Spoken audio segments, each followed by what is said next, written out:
नमस्कार बच्चों। पहले चैप्टर में कुछ दिक्कतें आ रही हैं बच्चों को, शायद कुछ भाषा संबंधित समस्याएं आ रही हैं। तो मैं क्या कर रहा हूँ, फर्स्ट चैप्टर पहली एक्सरसाइज से संबंधित बड़ी आसान भाषा में कुछ एक वीडियो बना के डाल रहा हूँ। उससे आपकी पहली एक्सरसाइज और दूसरी एक्सरसाइज बड़े आसानी से हो जाएगी। क्वेश्चन को कैसे करना है, कैसे शुरुआत करना है और किन किन बातों का ध्यान रखना है, वो सारी बातें मैं इस वीडियो में विस्तार से बताऊंगा आपको। हाँ, थोड़ा ध्यान रखें, ध्यान से सुने, क्योंकि मेरे आसपास के वातावरण में शोर शराबा है, तो हो सकता है वीडियो में भी थोड़ा बहुत वैसे आए। तो सबसे पहले मैं ये यूक्लिड का जो विभाजन प्रेमिका इसके बारे में आपको कुछ बताऊंगा। ये यूक्लिड ने विभाजन का एक सूत्र दिया था, जिसे यूक्लिड विभाजन एल्गोरिथम भी कहते हैं। क्या तरीका है, कैसे करता है ये काम, मैं उसके बारे में बता रहा हूँ आपको। आपने दो संख्याओं को भाग दिया होगा, बस वही है यूक्लिड का विभाजन एल्गोरिथम। जैसे मैंने 12 ले लिया, 12 को 5 से भाग करते हैं, 5 दूनी 10, 2 शेष आ गया। उसके बाद जो यहाँ लिखा हुआ है, इस संख्या को आपने एक नाम दिया था, वो मैंने एक वीडियो में बताया। ये जो 12 है, इस 12 को क्या लिख सकते हैं, बराबर में यहाँ पे है 5, गुणा में 2। तो ये जो बीच वाला होता है, ये जो संख्या है जिसको भाग कर रहे हैं, वो किसके बराबर होता है, इन दोनों की गुणा, और प्लस में जो आपका ये नीचे होता है, जिसको आप क्या बोलते हैं, शेषफल, प्लस में 2। आप ये करके देखो, 5 दूनी 10, 10 में 2 जोड़ा 12 बराबर हो गया। तो यही था यूक्लिड का विभाजन सूत्र, जो था विभाजन एल्गोरिथम जिसे आप बोलते हैं। अब थोड़ा, क्योंकि मैथमेटिक्स के तरीके से करना है, तो मैं आपको थोड़ा सा आसान भाषा में समझाने की और कोशिश करता हूँ। पेज नंबर 4 है आपकी बुक का, उसके ऊपर प्रमेय दे रखी है 1.1, यूक्लिड के नाम से दी हुई है, क्योंकि ये यूक्लिड ने दी थी। यूक्लिड क्या कहता है, अभी कोई दो धनात्मक पूर्णांक आपके पास, दो धनात्मक पूर्णांक,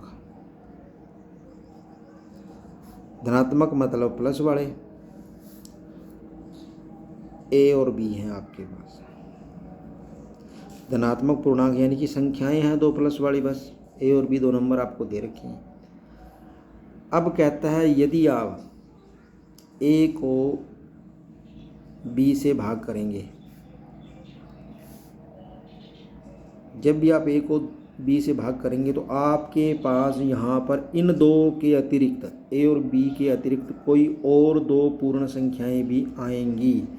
एक यहाँ आती है, जिसे आप क्या बोलते हैं, भागफल। भागफल को मैं क्यू से लिख रहा हूँ। कर क्या रहा हूँ, ए को बी से भाग करेंगे, भाग होगा ही होगा। भाग करने के बाद यहाँ पे कौन सा नंबर आ गया, क्यू, जिसे आप भागफल बोलते हैं। भाग करते गए, नीचे जो बचता है वो क्या होता है, शेषफल, आर। शेषफल को किससे लिख दिया, आर से। अब जब आप उसकी परिभाषा पढ़ेंगे किताब में, तो वहाँ लिखी हुई है, 2 धनात्मक पूर्णांक ए और बी दिए रहने पर 2 अद्वितीय पूर्ण संख्याएं। तो ये जो अद्वितीय पूर्ण संख्याएं, ये वो वही हैं, क्यू और आर विद्यमान हैं। तब आप क्या लिख सकते हैं, ये जो क्या होता है, ये चीज़ वही जो ऊपर लिखा था, ए किसके बराबर होगा,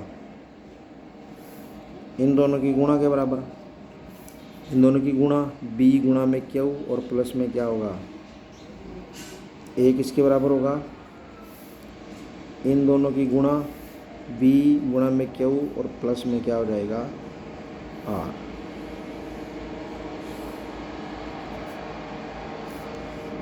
और ये जो आर का मान है, जैसे ये सवाल किया था ऊपर, 12 को आपने 5 से भाग किया, भागफल आ गया 2 और शेषफल आ गया 2, शेषफल आया 2। ये जो शेषफल होता है, ये आपका इस संख्या से हमेशा क्या होता है, छोटा होता है। तो शेषफल आपका इस संख्या से छोटा होगा, 5 से हमेशा। तो वही बात यहाँ पे लिखी हुई होगी आपकी। यहाँ पे ये जो r है, आपने यहाँ भाग किससे किया, b से, तो ये जो r है वो, ये जो r है वो किससे छोटा होगा, b से, और किससे बड़ा होगा, 0 से, और किसके 0 के बराबर भी हो सकता है, पूरा पूरा भाग हो जाए हो सकता है। तो ये चीज़ आपको लिखी हुई मिलेगी। इसका मतलब है जो शेषफल है वो 0 से बड़ा या बराबर होगा 0 के, या फिर क्या हो सकता है, b से छोटा। यदि आपको ये एल्गोरिथम, ये यूक्लिड का विभाजन सूत्र ढंग से आता है तो कोई क्वेश्चन ऐसा नहीं है जो ना हो। तो जहाँ तक मैं पहली एक्सरसाइज में समझता हूँ,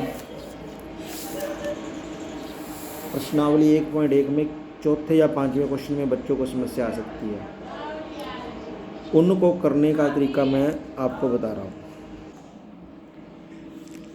तो आपको क्वेश्चन नंबर चौथा या पाँचवा ध्यान से और ढंग से करने के लिए आपकी बुक में उदाहरण मिलेगा दूसरा, आप उसको हल करिए, कैसे हल हो रहा है और उसका हम आगे क्या प्रयोग करने वाले हैं।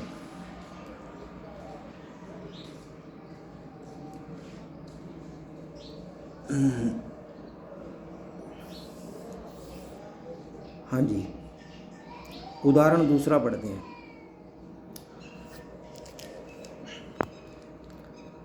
दर्शाइए कि प्रत्येक धनात्मक समपूर्णांक 2 क्यू के रूप का होता है तथा प्रत्येक विषम पूर्णांक 2 क्यू प्लस 1 के रूप का होता है। यहाँ क्यू कोई पूर्णांक है। इसको पढ़ के और उसने जो आगे भाषा में लिखा है वो बच्चों को ज़्यादातर समझ में नहीं आता, तो उसको आसान भाषा में समझाने के लिए मैंने ये वीडियो दोबारा बनाया है। इस वीडियो को ध्यान से देखना आपने। अब बड़ा ज़रूरी है बात को समझना। ठीक है, चलते हैं, देखते हैं क्या करते हैं। यहाँ पे सीधा सा वो आपको ये कहना जा रहा है, कोई भी धनात्मक पूर्णांक, मैं आपको बड़ी आसान भाषा में लिख देता हूँ। ये कहना चाह रहा है कोई भी धनात्मक होना चाहिए, पहली बात, प्लस का पूर्णांक होना चाहिए, पूर्ण अंक जिसे आप बोलते हैं 0, 1, 2, 3, 4 ये वाले। कोई भी धनात्मक पूर्णांक हमेशा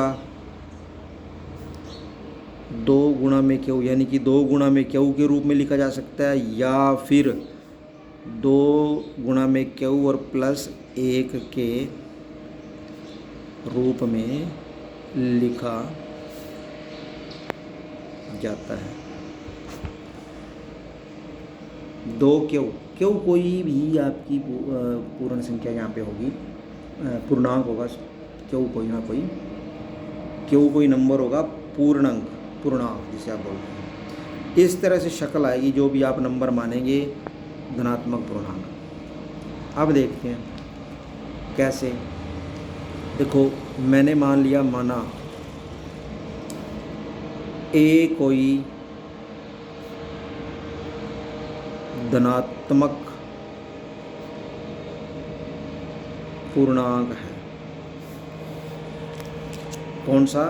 धनात्मक। प्लस का कोई नंबर ले लिया आपने, पूर्णांक 0, 1, 2, 3, 4, 5, 8, 10, 12, इनमें से कोई नंबर ले लिया, इस तरह का कोई नंबर है। कहता है ये जो नंबर है धनात्मक पूर्णांक, अब सीधी सी बात है, धनात्मक पूर्णांक या तो सम संख्या होगा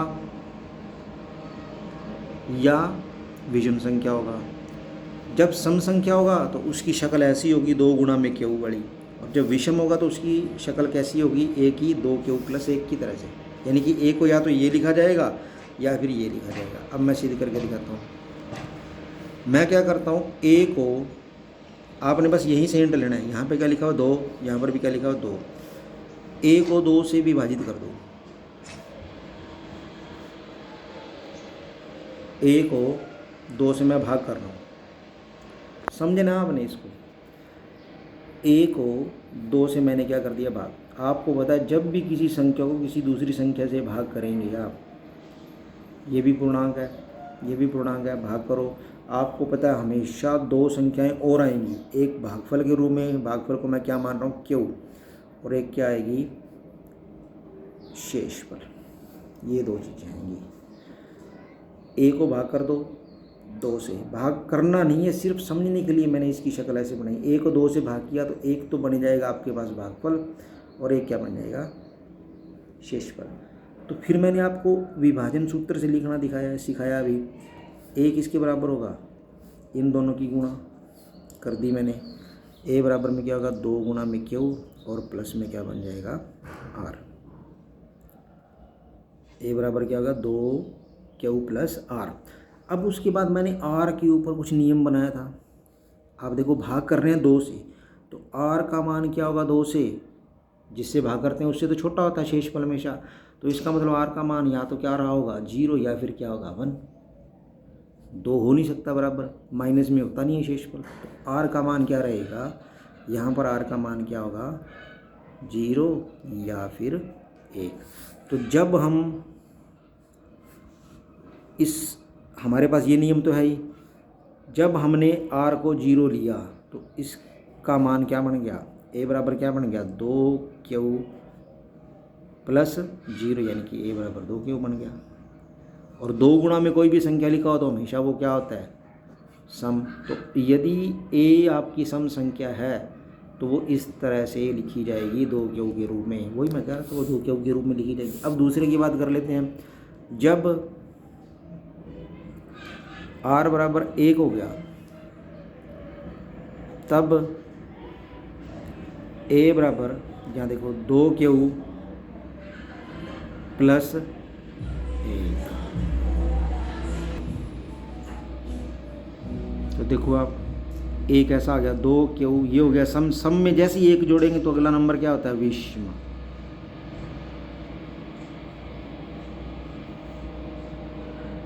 तो देखो जो ए हमने माना था धनात्मक पूर्णांक, वो या तो ऐसा लिखा जाएगा या फिर ऐसा लिखा जाएगा, और यही हमने ऊपर बताना था वहाँ पे क्वेश्चन में हमारे ऐसे था बिल्कुल। अब आपने अपने लेवल पर उदाहरण तीसरा देखना है, जिसमें क्या क्या दर्शाइए कि एक धनात्मक विषम पूर्णांक 4 क्यू प्लस 1 या 4 क्यू प्लस 3 के रूप का होता है।